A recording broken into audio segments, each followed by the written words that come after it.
I am absolutely delighted to welcome this stellar panel on a terribly important subject, which is the collaboration between the G7 and the G20. Throughout, from the beginning of this T7 summit, it has become obvious that all the major issues that the G7 is currently considering, and I see Oberndorfer next to me nodding, have significance for the G20. It is also clear that we are entering into a new world order in which it will be absolutely vital to establish rules whereby global challenges can be met through global cooperation across countries. And the G7 has a role to play, in part by setting an example, in part by providing finance to enable all countries to meet their obligations with regard to climate change and other things. But in each of the areas that we consider, whether it is health or whether it is economic recovery or whether it is energy transition, climate change, the G7 will need to work together with the G20. And therefore, this is the panel that considers exactly this topic. What should the G7 do to foster cooperation with the G20? And we are extremely fortunate to have this wonderful panel discussing this subject of critical historical importance, because everyone, I think, understands that the nature of the cooperation between the G7 and the G20 will help set the stage that will define the new world order and define our ability to cooperate across national boundaries. I would like to welcome, first of all, virtually, Gabriela Ramos, Assistant Director General, Social and Human Sciences at UNESCO. It is wonderful to have you here. You have a vast amount of experience from the OECD and elsewhere, and now in many aspects of your UNESCO work, not least with regard to the ethics of AI. So I welcome you in this panel. Then I welcome Professor Bang Bang, who heads the T20, and therefore is a really important interlocutor for the T7, much as the Indian G20 presidency is an important interlocutor for Germany's G7 presidency. And then I would like to welcome Professor Chaturvedi, who heads RIS, the institution that will head the T20 under the Indian G20 presidency. And we are clearly very much concerned with building bridges from one presidency to the next, and therefore coordination between Indonesia and India with regard to G20 and G7 is particularly important. And last, and certainly not least, is the head of the Sherpa office of the Federal Chancellery, Dr. Ulrich Oberndorfer, who will be able to provide us with insights. Since his domain is both the G20 and the G7, he's extremely well placed to take this forward. I see here that we will start out with personal statements that will last no more than 5 minutes. Those who know me well can testify to my lack of inhibition in interrupting people when this time limit is exceeded, because I find it of such great importance to have an interaction among us with regard to these issues, and also an interaction with the audience. So perhaps I could start with you, Dr. Oberndorfer, to set the scene and help us understand more about the nature of the interaction between G20 and G7 from the perspective of the German government.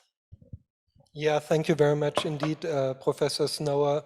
And with great pleasure, I will do that. But thanks, first of all, for the invitation, and congratulations to really a tremendous conference here, Think7. So we're really proud of what you, together with your cooperation partners, have set up here. And this is really a great inspiration, even though an independent one. I wanted to stress that, an independent one, but a great inspiration for the German G7 presidency, and hopefully, of course, also for our colleagues in charge of G20.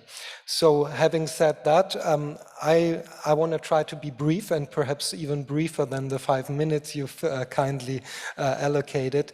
But perhaps first of all, just to say that I couldn't agree more with you in what you've said. I think the G7 needs the G20. And I think also the G20 needs the G7, which is clear because we, the G7, are fully a part of the G20, but also the G7 needs the G20. This is, I think, what you said. And I think there are different things one has to have in mind in this context. Perhaps a couple of points. First of all, I think it is really important to think G7 and G20 together. So this is not about competition, and I think my esteemed colleague, Professor Bang will know, we're cooperating with our Indonesian partners here in the Chancellery. We're not trying to win the first place and to give them the second, but we're working together. And I think this is important. And G7 and G20, they have different assets, I think. So, and there are also different moments in time. So there are moments in time when the G7 really looks good. There are times when the G7 doesn't look too good. I think we've seen this also in past years from time to time. And same holds true for the G20. So each format has, I guess, its stellar times and its times where it's more difficult. And I guess, to be very honest, this year is a difficult year for the G20. I want to be open here and clear, but one thing is for sure, we, the German government, and I think this is also the message Wolfgang Schmidt gave this morning, we want to work with the G20, and we want to help the G20, and we want to kind of succeed together with the G20 in kind of shaping globalization and shaping basically global challenges. This is perhaps the first point I wanted to make. The second point about the German G7 presidency, and very briefly here, I think from the start, we have tried to make this as an inclusive presidency, and inclusive in particular towards the global south and also towards the global south participants in the G20. And well, you might know Chancellor Scholz, he would have loved to be here, but he's in visiting these days 2 partner countries that will be in Elmau next month, Senegal and South Africa. And I think this is something that, well, also in the G7 we had good and bad times, but this year really we want to make an extra effort, the extra mile, to work together with the G20 and to cooperate with the G20, and I think we'll discuss more about the substance later today. But then perhaps last point, but still, as I said, it's not easy. It's not easy for the G20, but also for us in the G7 to work with the G20. And of course, The big elephant in the room is the Russian aggression we've seen and we see on Ukraine, and this makes, of course, cooperation and also trust difficult, and that's absolutely clear. And this will be hard to get to agreements in the G20 where we have such a serious issue that I think is serious for everyone, of course, for Ukraine, but also for all of us. So so times are not easy, but still, as I said, we want to make this effort, and perhaps I stop here. Professor Snow, thanks for the invite, and looking forward to the discussion. Thanks very much. That clearly highlights a number of major issues. And one issue that's central is that we are in time of geopolitical conflict, contested geopolitical environment. We nevertheless understand the need that multilateral problems need to be dealt with multilaterally. And the question is how best to do so. And one area that is particularly important to discuss right at the beginning is to what degree one allows the current conflict in the Ukraine that has clearly divided countries in a very significant way to have implications in other areas of policymaking. So, for example, just to be devil's advocate, in the area of trade, we have chosen to make climate relevant. So where there are disagreements on how we stand with regard to climate change mitigation, that has implications for how we stand with regard to trade. Now, the question here is, to what degree and whether should we at all allow our disagreements, outright conflict in the geopolitical space to interfere with global problems or affect global problem solving elsewhere. And that question I'd like to put to you, Gabriela. You have played a major role as G20 Sherpa at the OECD and continue to play major role in this domain at UNESCO. How do you stand on this question of geopolitical conflict versus multilateral problem solving? Well, thank you, Dennis, and great to be in this fantastic panel. I wish I was there, but anyway, the technologies always give us room to be there and to be everywhere. That's a right question, and I'm glad that I come after Ulrich, because with insights, I hope that the attachment and the commitment of these wonderful teams that work for the G20 and for the G7 will prevail, because we are all enduring one of the most difficult times with multiple challenges that got just worse because of the war in Ukraine. But the reality is that we also are aware of how important it is to preserve the mechanisms to deliver very effective solutions, as the G20 and the G7 have done during their lifetimes. So this is the fact. We need more cooperation, we need more multilateralism in a moment where geopolitical tensions, as you say, have been really at the highest. And at the same time, we need to preserve our cold head in terms of how important is not to throw the baby with the bad water, because the reality is that the G20 and the G7 need to preserve their effectiveness. Not an easy balance, because of course this is about countries and interest of countries and positions of the members of these groups, but at the same time there is a higher goal on delivering for the broader community. And it's very interesting because you remember when the G20 was created, and as you said it, I was for 10 years the Sherpa of the G20 from the OECD.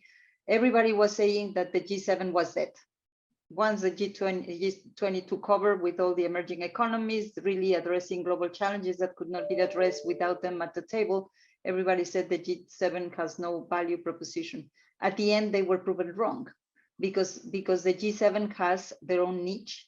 It has broader mandate because it deals with geopolitical issues that the G7 thankfully does not. The G7 is about steering the global economy. And the reality is that each one of them has something to contribute.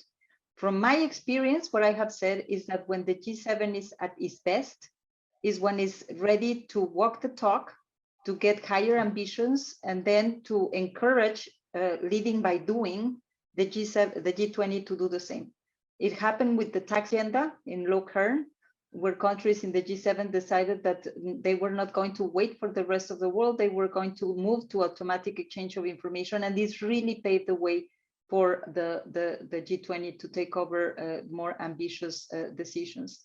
The same had happened with the climate financing when the Paris Agreement occurred, and they were ready to be measured in terms of the financing that they were providing. So I think this is very important to say. There is a scope for the G7 to be more ambitious and what the talk, while at the same time, we are sure that without the G20, the global challenges cannot be addressed.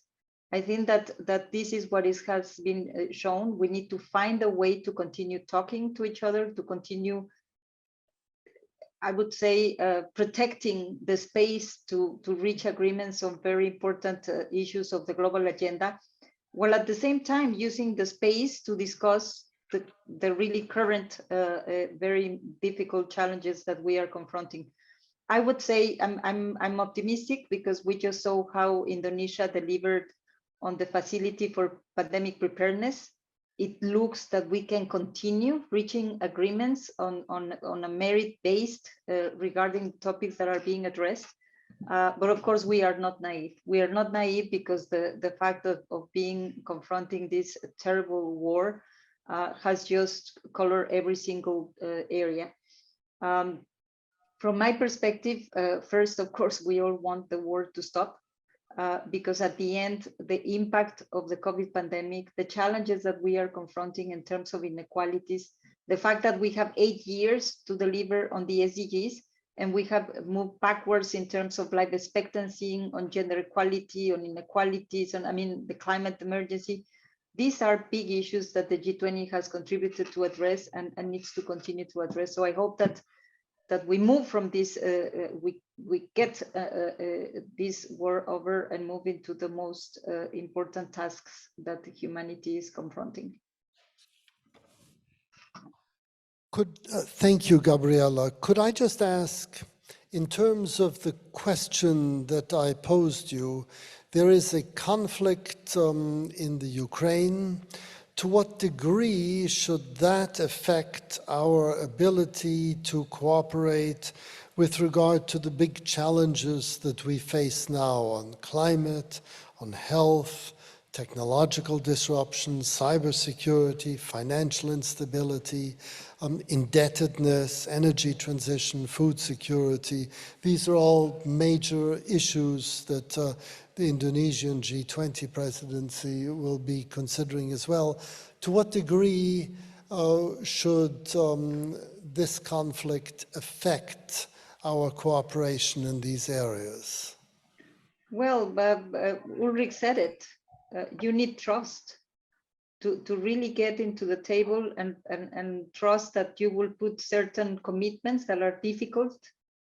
You will need to trust the rest of the members, the whole members of the G20 to deliver on what they promise. And therefore, this confrontation, direct confrontation that is emerging from the war is not helping the stance. But as I said, it was just last week that we saw that the pandemic preparedness facility was agreed, not at the level of financing that we would have hoped, but at the end it really delivered on some hope, in the sense that there might be room to galvanize the spaces and to separate. This requires a lot of wisdom from the people that are around the table, to separate the issues that they need to solve in terms of the confrontation and those that were already in the agenda and that will need to be delivered. It's not easy, and I will just share with you the question of artificial intelligence. You know that we in UNESCO got this ethics of artificial intelligence. It requires a lot of commonalities in terms of how you regulate, how you, but if there is no trust and you are fearing cyber surveillance or you're fearing interference, or it would need a lot of work, a lot of work. Thank you very much indeed. I'd now like to turn to Professor Bambang to give your opening statement and see how you, from the Indonesian perspective, see this cooperation between G7 and G20 unfolding. Thank you, Dennis. And first of all, on behalf of the Indonesians, especially from the community of T20, we would like to convey our appreciation to your leadership in T7. So we had, I think, a very wonderful exchange of ideas between T7 and T20. And also I would like to appreciate the German presidency in G7, because I can see from the activities of the ministers in Indonesia, now they are busy traveling to Germany, not only for bilateral, but more importantly for any type of working group in the G7. So I think this is nice for both German presidency and Indonesian presidency. And certainly we need to increase this intensity of collaboration between G7, G20, T7, T20 in the areas that becoming our common interest. I believe if we remember why G20 was set up originally, I believe back in around 2008. At that time, everybody, I think, concerns about the global financial crisis. And after the 2008-2009 global financial crisis, G20 becomes very much relevant because G20 is expected to be a forum to find a solution, especially, to ensure financial stability in the 20 largest economy. And don't forget, G20 is not just 20 largest economies in the world. It's not about the statistics. G20 actually has to be a forum to solve the most critical economic problem. And if in 2008 we had global financial crisis, now basically we are just out of the pandemic crisis. I believe the impact of pandemic to the economies in the world could be more critical than, or could be more significant than in 2008. Almost all countries recorded negative economic growth. It means we need economic recovery, and that's the common interest both by G7 and G20. We need economic recovery, and Indonesia's theme for G20 presidency is recover together, recover stronger. So economic recovery is a must, and that has to be the goal. But the question, what kind of recovery? We don't want recovery just to be like prior to the pandemic. We don't want that our economic growth will be the same or a little bit higher than our economic growth prior to the pandemic. The economic recovery to the future has to incorporate, I think, 3 elements. One is inclusivity, second, sustainability, and third, resiliency. In terms of inclusivity, I believe the common interest, both, this is, I think, for me, for myself, is a bit surprising. Both advanced economy, the G7, and the rest, emerging economy, and as well as other countries in the world, experiencing higher inequality. Last week, I was in Emerging Market Forum in Paris. I believe Gabriela was also there. And there was a discussion about inequality in advanced economy. And quite interestingly, there is a correlation between income per capita and the inequality. The higher income per capita, the higher inequality. So it means something that needs to be well taken in the forum like G20, and it has to be part of the recovery. Another aspect of inclusivity will be the digital governance. I believe digital technology is there, but not just for so-called business exploitation. Of course, there will be so-called winners, champions in the business of digital. But digital has to be part of the inclusivity, because by using digital technology, then we can certainly improve the, we can reduce basically inequality. And that's the digital governance becomes very much important. On the issue of sustainability, there are two things. One is, of course, the energy transition. And certainly, we are not talking about what type of renewable energy, what type of energy that will be used in the future, but more importantly, how, especially on the financing side. Because for many countries, especially developing and also low-income countries, doing energy transition will be very costly.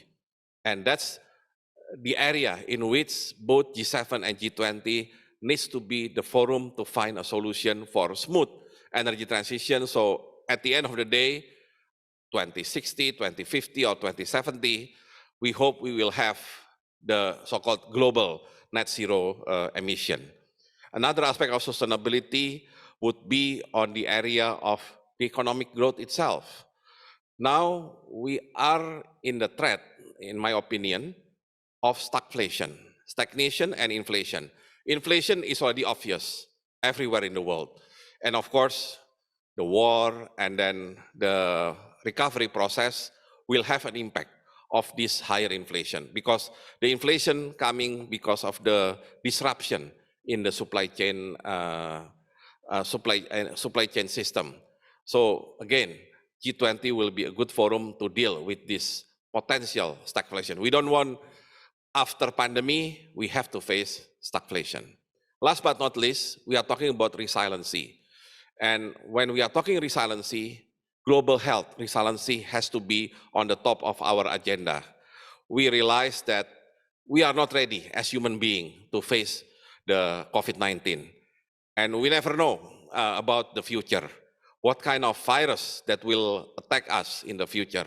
But if we prepare from the beginning, and we want to make sure that the preparedness will be even, will be well distributed among all countries, the big, rich countries, the middle income countries, as well as low income countries, then we hope the pandemic will at least be handled very well, unlike what we facing with the COVID-19.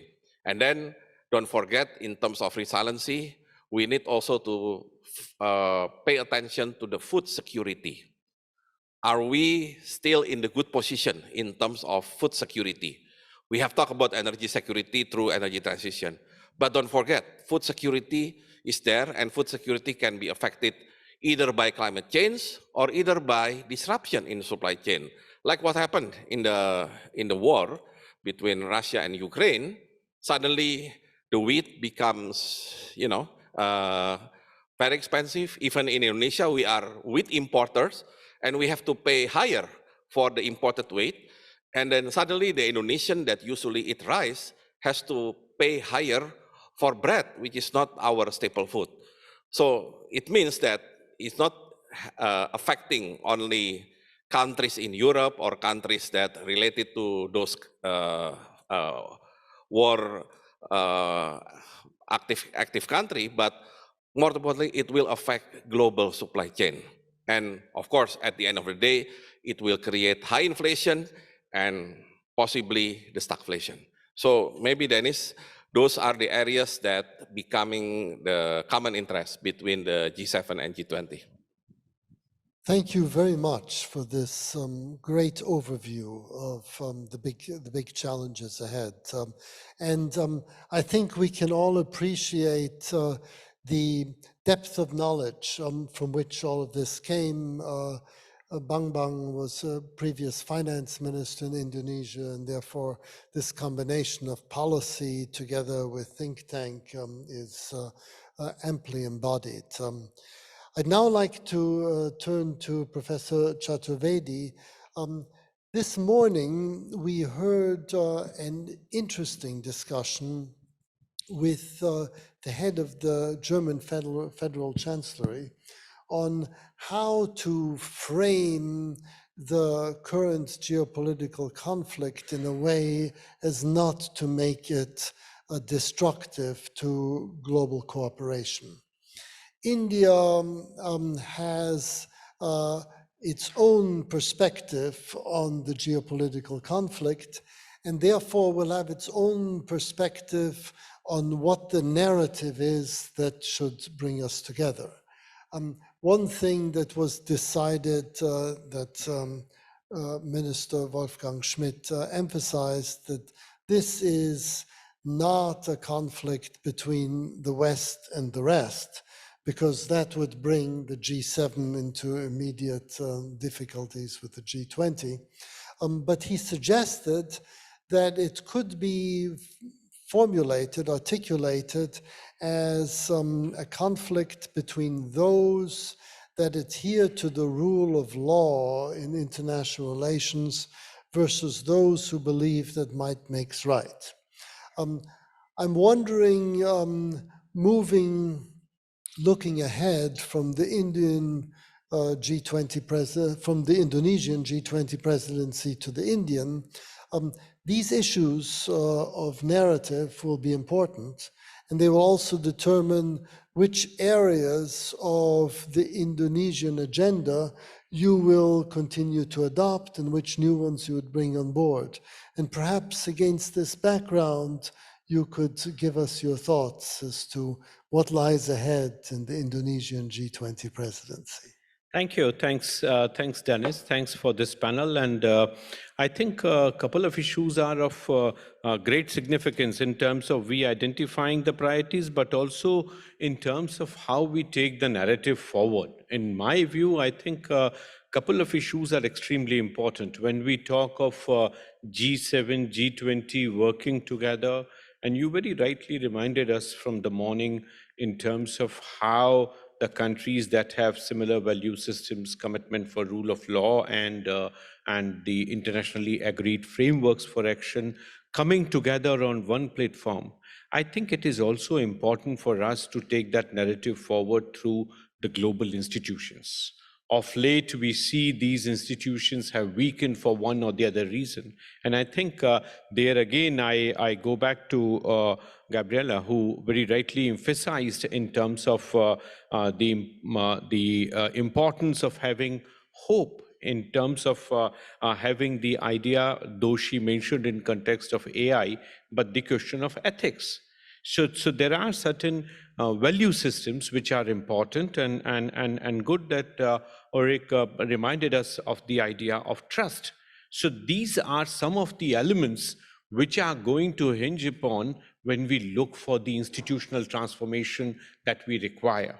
Whether it is of the UN or WTO or WHO, these institutions would have to be adapted to the new realities that we are facing right now. And in the contestations that you are talking of the geopolitical nature, how we take that forward. So that's my first point in terms of how institutions are to be revisited in the new setting, in what way we make them more relevant, more effective and efficacious in terms of delivery of what is expected out of them.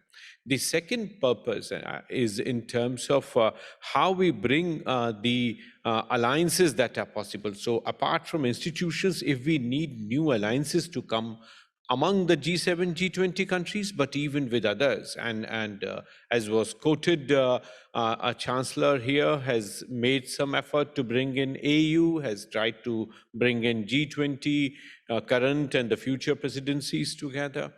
The idea, as Minister Schmidt said this morning, is not BRICS versus the G7, but the idea is to bring all of them together, including China, with whatever ways of engagement we can really have. So my second point is about fostering these alliances. In what way we can do that? As we have been saying, these alliances are most effective at the sectoral level. We had been talking about SDGs and SDG Goal 2 about nutritional security, and we were saying that food security has been accomplished. Now look for quality. So SDGs vis-a-vis MDGs stand for shift from quantity to quality. So if MDGs were talking about number of schools and number of people getting food, SDGs are talking about quality. Quality of education, quality of air, quality of water, and quality of food, nutrition. But then we are just realizing that we are back to square one. It's the food security which is becoming important. Far is the question of nutritional security. So instead of nutritional security, we are back to food security. So these challenges require to be addressed at the sectoral level. And that's what G7 and G20 would have to do in terms of bringing in alliances which are more sectorally possible. In a contested world, to have macro narratives for management would be difficult because the principles are being contested. But probably the efficacy would come in terms of re-identifying the sectoral priorities of food security, financial stability, and bringing in trade, which is bringing all of them together. Even what Gabriela was mentioning about AI, I think we would have to take a larger view of technology, how it is delivering on AEI, the access, equity, and inclusion. Because that process is not going to only address the new technologies that are coming in, but also the process of urbanization, the process of new cities which are coming in, the new infrastructure that is coming in. How do you bring the access, the equity, and the question of inclusion? So that dimension, I think, is extremely important. I see I have left with only 40 seconds. The third point that I want to make is in terms of the areas that we need, and that I think is largely in terms of how we address them through the academic institutions. We are seeing that the G20 process has evolved since the German presidency. The global solutions have also seen coming up. The gap that we are seeing among the academics and the policymakers.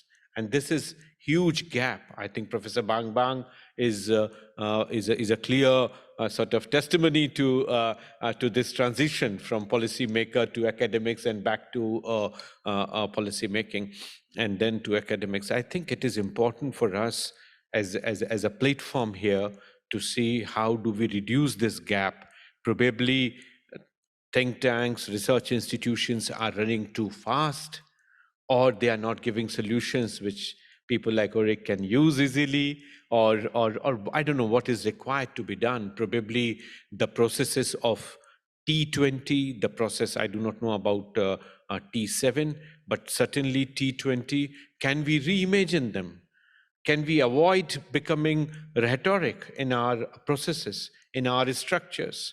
Can we do things differently so as to attract greater attention of policymakers and deliver what they require? And we take positions which are not very exhibitive. So instead of big, large meetings, can we do very effective delivery of what is required by policymakers so that these platforms of think tanks, research institutions, they do not end up becoming jamborees of academic tourism, but they are also part of the larger challenge the global community is facing, and we deliver without adding more carbon footprints to the whole exercise. I stop here. Thank you. Thank you very much, Professor Chaturvedi. And I think that provides us with quite a broad understanding of where the challenges lie and what's to be addressed. We've heard from Dr. Oberndorfer about the importance of an inclusive G7 presidency and the need to work closely with the G20 and how that practically is being done. We have heard from Gabriela on the successes that we've had in the past on tax and climate financing, also with regard, and I think that needs to be brought to the fore with regard to UNESCO managed to get 193 countries to agree on principles of ethical principles for artificial intelligence. That also serves as an example of how value-driven cooperation can take place. Professor Bang provided a broad view of the big challenges that are now on the table in the G20. And Professor Chaturvedi has listed these three important issues. Reform of institutions, very, very big challenge, but if we are to take our value systems to heart, they must be applied there. The issue of plurilateral alliances when pure multilateralism is impossible. And lastly, this connection between thinking and action, how to get academics and policymakers aligned on relevant evidence-based lines. I think this would be a great background to ask questions. How do you ask probing questions as to regarding the obstacles and ways forward of G7 and G20 cooperation? Would anyone like to kick this off? I find in this crowd, people are shy for about 10 seconds. This was less. Anna Katarina, please. Thank you. I would like to ask a question to Professor Bambang and Dr. Oberndorfer. And it refers to the Minister of Indonesia, Minister Suharsa, last week, his speech here in the German context at the press conference of the ministerial of the development ministers. And he chose to avoid referring to Russia or the war explicitly, but instead spoke of the planet being hit by a seismic wave with an epicenter in its center, and from that epicenter, concentric circles basically emanating and affecting the planet, which was a very powerful image in order to raise an issue. You mentioned the elephant in the room, Dr. Oberndorfer, that I think is of course challenging, the relationship between G7 or G7 within G20, I should say. Now, I'm wondering how you reflect on the situation, the dialogue within the Indonesian government around this issue, and is this attempt of neutralizing the war, is that an attempt that already indicates how Indonesia is going to act as a host as well? I mean, it's going to fill that role as a content, as a political host. What's your, maybe you can give us an insight here in the dialogue processes behind the curtain, so to say. Thanks.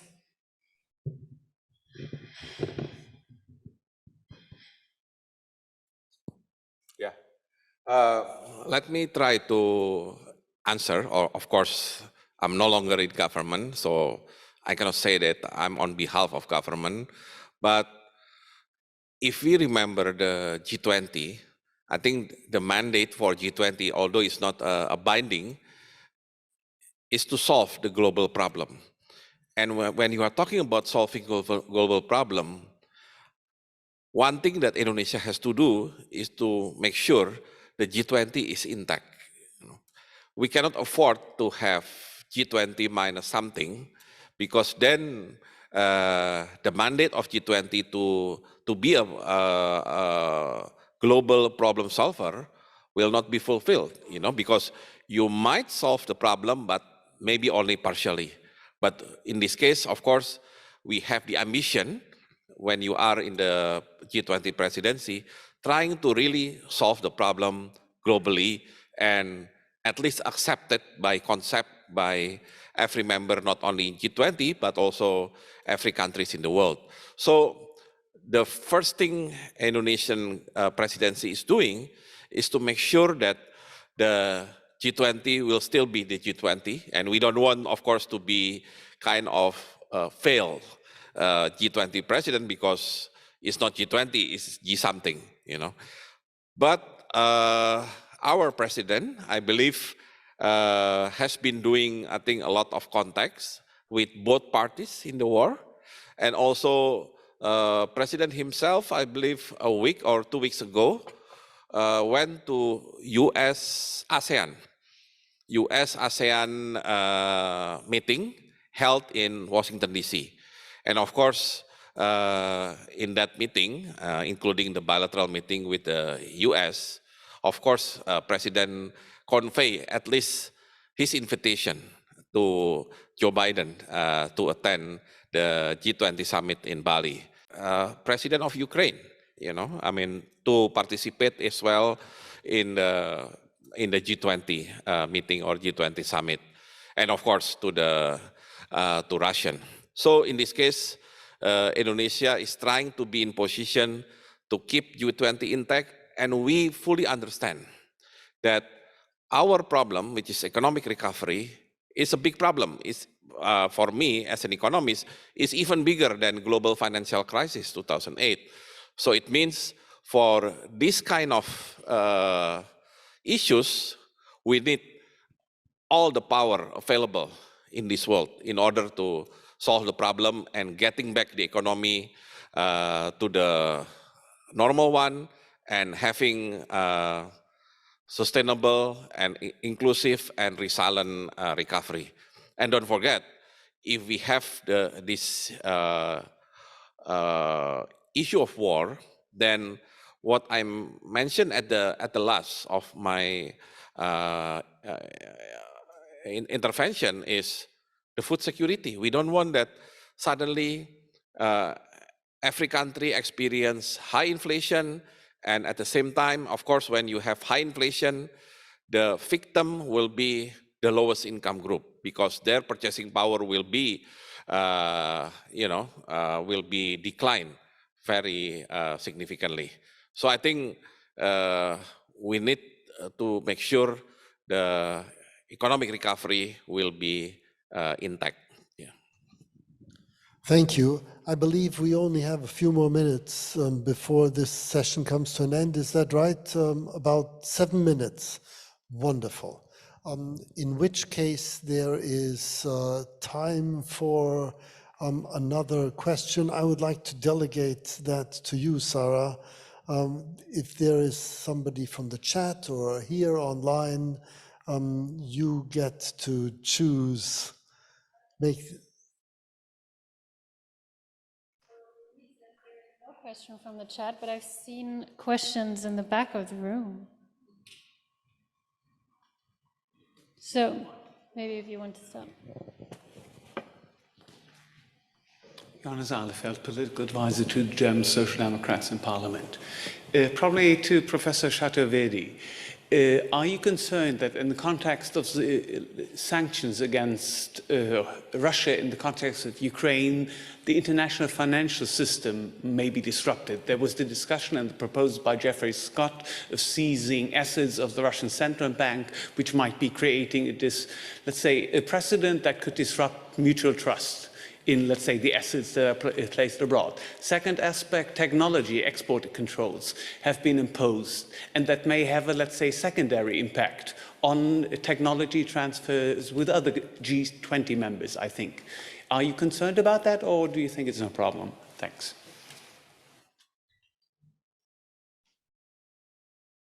Thank you. I think. Thank you. I think it's a matter of concern, and as India has already articulated, we need to see how we make the process more effective, how we bring people together in terms of the discussions. But if we think of these extreme measures, we are going to further isolate and further create troubles in terms of how we go forward. So that is still an issue, and how we are going to go forward. We have seen that our own sort of partners who are trading with Russia have also sought exemptions, and they have traded. So from that perspective, the way things are evolving, even the fact that China has offered alternative to SWIFT, and the SWIFT being operational now among 21 countries, the alternative to SWIFT, which would be operational among 21 countries. So we are trying to create and push in the global system for financial resources where global governance would become far more difficult. Today, you seize resources and the deposits of a central bank in some security, and you say that's an exceptional situation. Tomorrow, the situation would be very different. And you do not know who would be viewing the processes. So the Basel norms, the norms that we have created, everything would be up for question. Here, we all are realizing that it's not Russia, it is Putin's administrative approach that is creating trouble. But tomorrow, we are paralyzing the whole systemic failure. So I personally feel that there has to be little more thinking in terms of how we go forward, make sanctions sort of effective, but we can't really get onto the task where after a huge world war, we created a system which over the years has delivered. So in my view, we would have to approach this whole question very cautiously, the emotive dimension of it, the global governance dimension of it, and the future cooperation. If the central bank governance goes out of the control, other set of countries become part of a trading regime where BRI members start adopting alternative to SWIFT, and they create an alternative central bank governance mechanism, what would we do?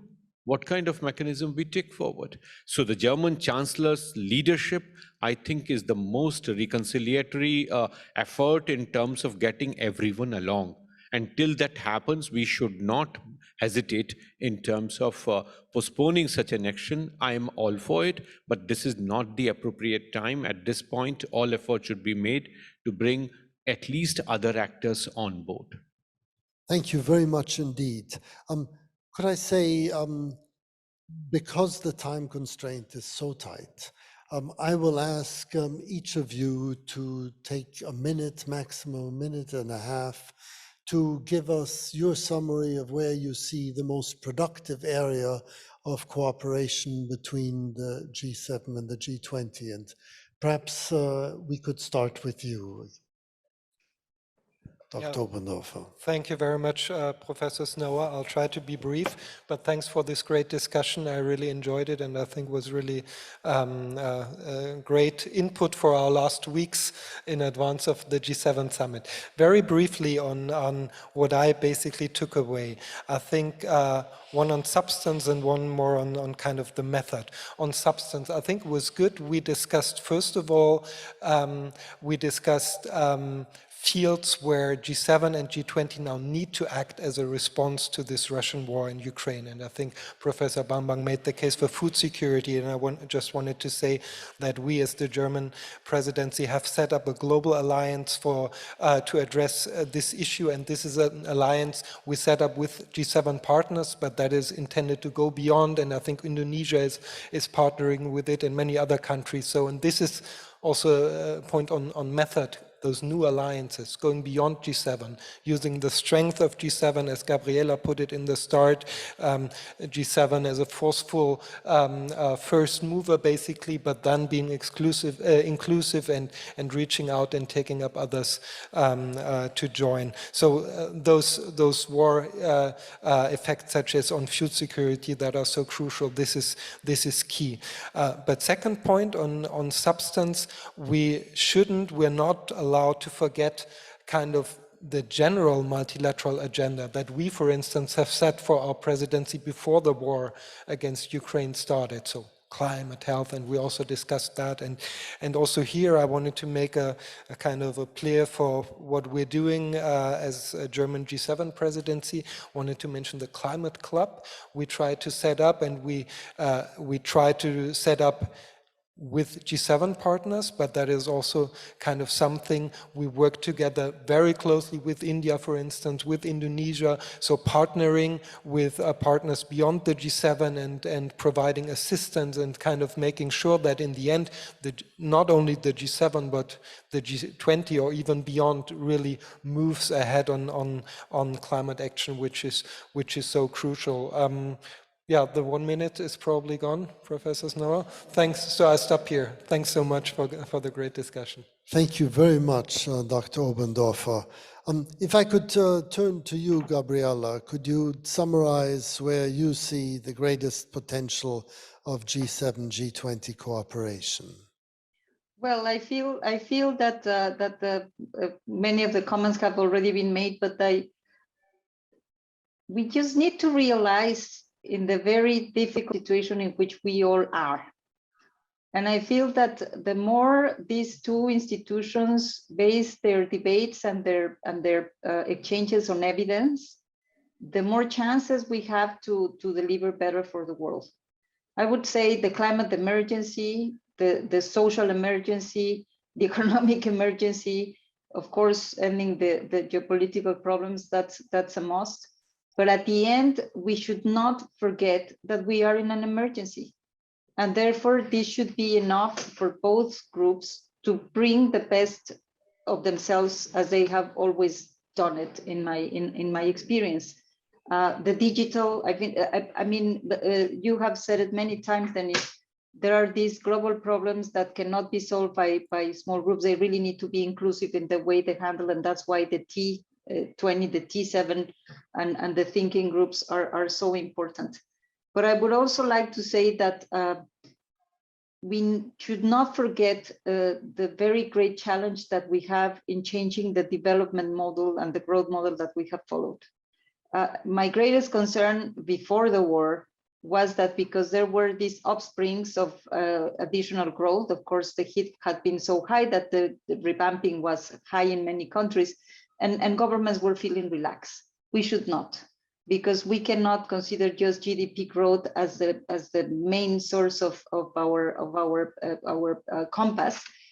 We need to bring the issue of equality, inequalities, social compass, and the sustainability of the growth pattern into a whole equation. And this is a real challenge. Changing this will be the real challenge, and maybe that will help us to be better prepared for the next crisis to come. But I think that both institutions, they have been at their best when they base the decisions on evidence, and I hope they will continue to do so. And of course, count on UNESCO for that purpose. Thank you, Gabriela. If I could turn to you, Professor Bang Bang, in a minute to just summarize. No, we don't have a minute. You have 2 sentences maximum because we already have the next panel on, actually. So I'm really sorry. Very strict taskmaster. Okay, yeah. Just one thing, I think we need to focus on economic recovery because it is common interest for both the G7 and of course all member G20 and basically the world economy. Thank you. I think 2 things are important. Number one, this whole idea of a climate club. So thinking more, concretizing it. And second, how do we go at the sectoral level with finance, with energy, and also the whole idea of trade. Thank you. Thank you very much. Big round of applause for this great panel. Thank you.